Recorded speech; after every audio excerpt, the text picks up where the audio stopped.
In this video, we'll be taking a look at 3 NBA games happening on February 22nd, 2026, and providing you with free team picks and total picks for each one of those games, so 6 picks in total. Welcome back to Cash Out Sports. Let's dive right into it. Oh, and don't forget to subscribe and to click the bell icon to get notified as soon as these videos get released, so that you have more time to plan out your bets as we provide these videos on a daily basis. I can guarantee that you'll have all the important information that you'll need on these 3 NBA games after fully watching this video. One more thing before we start. If you would like to gain access to our best exclusive sports picks to take your journey to the next level, then check out our Patreon in the link down below, where we offer our best single picks, parlay picks, and much more. Now let's get started. Portland Trail Blazers versus Phoenix Suns. Trail Blazers at Suns in Phoenix on February 22nd, 2026 feels like one of those sneaky games where the mood in the arena matters almost as much as the box score does. Portland shows up with a record sitting around 27-30, while Phoenix brings a stronger 33-24 mark, so the standings say the home team has done the steadier work over the long haul. Yet the talk around this matchup leans heavily toward Portland being treated like the stronger side, and that is almost entirely about who is wearing street clothes on the Suns bench and the spot on the schedule, not about what these two teams have actually been across the season. Phoenix is patched together right now, and everybody knows it. Devin Booker is still out with that right hip strain. Dillon Brooks is shelved after breaking his left hand. Haywood Highsmith is sidelined by a knee issue, and Cole Anthony is away from the group, which strips away a lot of scoring and edge on the perimeter. Jordan Goodwin is hovering in that gray area with a calf issue, listed day to day, so his presence is a bit of a coin flip. The rest of the names that matter for how they want to play, Jalen Green, Grayson Allen, Royce O'Neal, Mark Williams, and the other key rotation pieces, are in uniform and available, which is easy to overlook if you only scan the top of the injury report and stop at Booker. Portland is not exactly strolling in at full strength either. Denny Avdija carries a questionable tag with back soreness. Damian Lillard is out for the year with that Achilles injury hanging over everything. Shadon Sharpe is missing time with a calf issue. And Yang Hansen, Caleb Love, and Javonte Cook are all living that G League shuffle. So you get this strange picture where both teams are bruised, but only one is being treated like it lost its entire identity. Phoenix has quietly shifted into a grind-first group this season, and that part has not vanished just because the leading scorer is sitting. The pace is on the slower side, living in the back half of the league, and the wins usually come from structure, detail, and half-court patience rather than racing people up and down the floor. Their offense sits somewhere in the middle of the pack, not fireworks every night, but the defense has crept into that strong, reliable zone, living off deflections, forced turnovers, and big bodies like Mark Williams and Osoi Jotaro protecting the paint and cleaning the glass. Even without Booker and Brooks, the personality of the team hangs around, thanks to lineups where Royce O'Neal, Ryan Dunn, and possibly Goodwin, if he is cleared, all bother the ball, chase over screens, and force ball handlers to think twice on every pass, while Allen and Green provide enough creation to keep things from bogging down completely. Portland, by contrast, feels like a sports car that someone forgot to put proper brakes on. The pace is high, the intent is to run, and threes fly early and often, but the efficiency does not match the ambition. They still sit near the bottom of the league in offensive efficiency and continue to cough up the ball at an uncomfortable rate, feeding opponents easy chances in transition. On top of that, the defense has been leaking badly, with a recent stretch that included that wild game where Denver hung a ridiculous 157 points on them in their own building. Most of their better nights come when the game breaks open and the other side either cannot keep up athletically or simply does not have the stamina to keep running, which is far from guaranteed against a Suns team that is happy to drag everything back into the half court. The first meeting earlier this month in Portland told part of the story. Phoenix walked out with a 130-125 win, repeatedly punishing Portland's lazy transition defense and slow closeouts, even with Booker limited. That kind of tape is gold for a coaching staff because it highlights exactly where the cracks are and shows the role players how their habits can win, not just the stars. Now you drop this same matchup into Phoenix with a home crowd that always gets louder when the national conversation starts doubting them, and you give that locker room a clear message that the market expects them to crumble. That kind of slight tends to sharpen focus on loose balls, on box outs, on the unglamorous things that decide whether a team loses by double digits or hangs punch for punch in the last few minutes. Portland brings the flash, but Phoenix brings the structure, and when you put those two in the same gym, the side that values every possession is often the one that sneaks inside the number or even flips the script completely. As our first pick for this matchup, the Phoenix Suns to cover the spread as underdogs is our full game side pick. The total number was nudged downward by the market after the first posting, which looks a bit cautious once you remember how these two teams actually generate points. Portland lives in that strange space where the fast pace and chaos do not always produce clean first shot offense, but the second chances come flying in waves. They rank near the very top of the league in offensive rebounding, and a big chunk of their scoring comes from simply refusing to treat the first miss as the end of the possession. That means even when the Suns defend the initial action well, the possession might stretch, the defense might bend, and the clock keeps running while the scoreboard keeps creeping upward. Phoenix, even in this short-handed version, does not simply fall off a cliff on offense. The attack reshapes itself. Instead of living off heavy Booker usage and Brooks bullying his way into his spots, you see more ball movement born from necessity. Jalen Green and Grayson Allen take on more primary handling, Gillespie initiates sets and organizes the half-court, and Mark Williams sets hard screens and sprints to the rim as a vertical threat, which forces the weak side to collapse and opens kick-out looks. The style becomes a little more democratic, and while that may occasionally cost them a late-clock bailout, it also keeps everyone involved and can lead to stretches where the ball simply finds the open shooter over and over. If you look at the season as a whole, both teams tend to land in a very similar scoring neighborhood. Suns games hover around the mid-200s in combined points, and Blazers games usually live right in that same zone, thanks to the mix of tempo, shot volume, and defensive breakdowns. Lately, that pattern has tilted even more toward high totals. Portland has been scoring well enough but has been hammered on the defensive end, with a recent net rating that sinks because their defense just will not cooperate, while Phoenix has seen its own defense wobble as injuries keep forcing new rotation combinations and odd pairings on the floor. Put all of that together and you get a matchup where there are plenty of paths to a high score. Portland refuses to slow down, even when it clearly hurts them. Phoenix has extra usage to redistribute to capable scorers and shooters. Both sides can spread the floor, both have guys who can pressure the rim, and the whistle should be active with one team attacking off the bounce and the other answering with drive and kick sequences that stretch defensive rotations. Even if one quarter goes quiet, the blend of pace, second chance opportunities, ball movement, and shaky stretches of defense sets this game up to climb into that higher scoring range by the time the final buzzer sounds. As our second pick for this matchup, over the projected total is our full game total pick.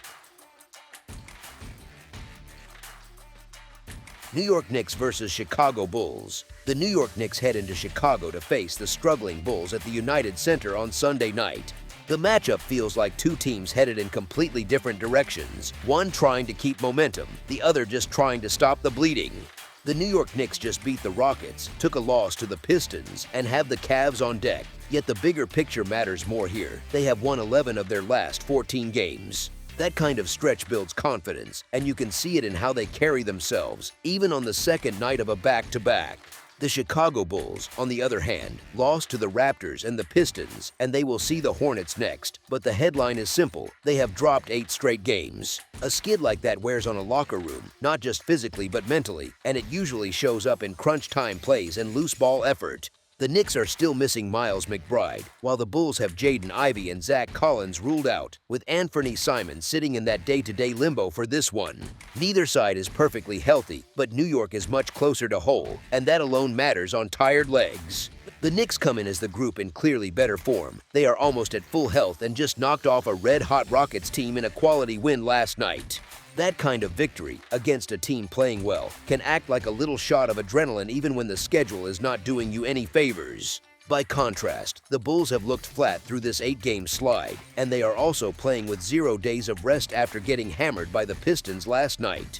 Both teams are on the second night of a back-to-back, and in a vacuum you might lean toward the home side that does not have to hop on a plane. Here, though, the recent form is so lopsided that the usual home edge feels smaller than usual. The Bulls have lost 8 in a row and are 1-9 against the spread in their last 10 games, which tells you the market has not even been able to catch up to how rough they have been. Since January 25th, the Bulls have cashed just 1 ticket. That is not just bad luck, that is a pattern, and bettors who keep backing them are basically paying to find out when they will finally show signs of life.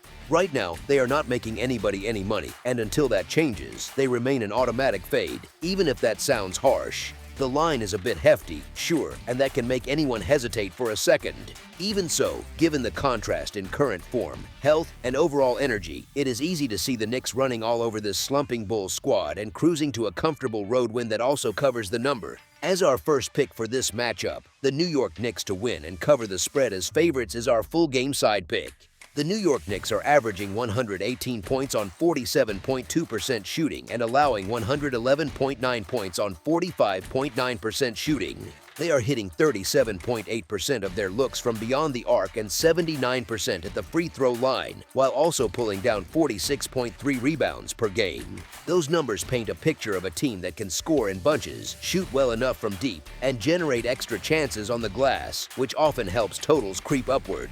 The Chicago Bulls are averaging 116.8 points on 47.1% shooting and giving up 120.6 points on 47.9% shooting.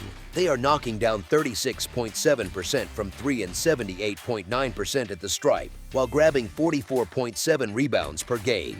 So even though they keep losing, the offense is still putting points on the board. The problem is that their defense is leaking, especially with that 120.6 allowed and nearly 38% surrendered from deep. Put these profiles together, and you get two teams that both score at a healthy clip and are far from airtight defensively, with Chicago in particular struggling to get consistent stops. The Knicks can punish that with efficient shooting and strong rebounding, and the Bulls, for all their issues, have enough firepower to contribute their share on the scoreboard. With both offenses capable and both defenses giving plenty of room, especially on tired legs late in the game, this sets up as the kind of spot where points pile up more easily than clean defensive possessions. As our second pick for this matchup, over the projected total is our full game total pick. Orlando Magic versus Los Angeles Clippers. The Orlando Magic travel to face the Los Angeles Clippers on Sunday at the Intuit Dome, and this one has fatigue, form, and injuries all mixed into the same pot. The schedule spot alone makes things interesting, even before you start sorting through names on the injury report. The Magic come in off a stretch where they beat the Kings and lost to the Suns, with a showdown against the Lakers on deck. They have taken 6 of their last 10 games, so it is not like they are collapsing, but the way they get there is often grind-heavy and physical rather than smooth and polished. That style is great when you are fresh. It is a lot less fun when you just play deep into the night. The Clippers, meanwhile, beat the Nuggets, then fell to the Lakers, and they have the Timberwolves waiting next. They have won 21 of their last 29 games, which is serious consistency over a long stretch, even with the occasional clunker mixed in. When a team stacks that many wins, it usually means they handle business in spots where they are supposed to handle business, like this one. Orlando is still without Franz Wagner and Jalen Suggs, which strips away a lot of their two-way punch and playmaking. That forces more weight on the remaining starters and shortens the trustworthy part of the rotation, something that really shows on the second leg of a back-to-back. The Clippers have Darius Garland and Bradley Beal ruled out, with Kawhi Leonard sitting in that frustrating day-to-day category. The uncertainty around Kawhi is annoying if you are trying to lock in a position early, and honestly, you would obviously prefer him out there to anchor everything.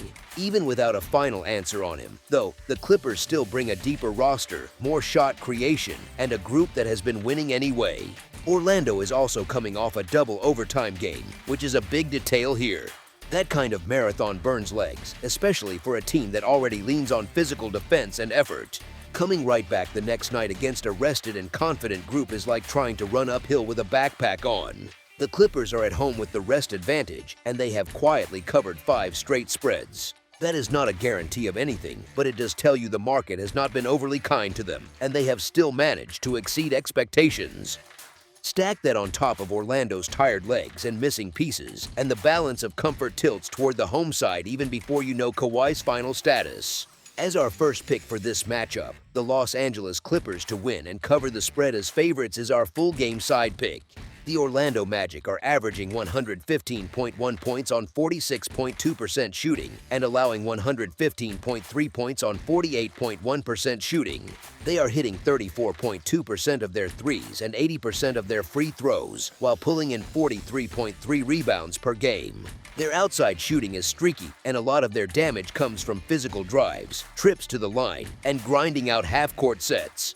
The Los Angeles Clippers are averaging 111.9 points on 47.8% shooting and allowing 112.3 points on 46.6% shooting.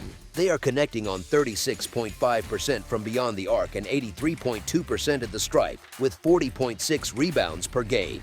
Their numbers suggest efficient scoring when they choose their spots, but not necessarily a breakneck pace for 4 quarters. Now fold the situational part into those stats. Orlando is playing the second game of a back-to-back after a double overtime loss, which often drags pace down, especially in the middle quarters. Tired legs usually show first on jump shots and fast break bursts, which can lead to more sluggish half-court possessions, longer drives into the clock, and a few more empty trips than usual. The Clippers, for their part, tend to be comfortable in slower, controlled environments, trusting their half-court creation and free throw shooting. If Kawhi sits or is limited, that can nudge them even more toward methodical offense, focusing on good looks rather than constant trading of punches. Combine that with Orlando's likely fatigue and limited depth, and you get a setup where both teams can score, but long stretches of deliberate, grind-heavy basketball are very realistic.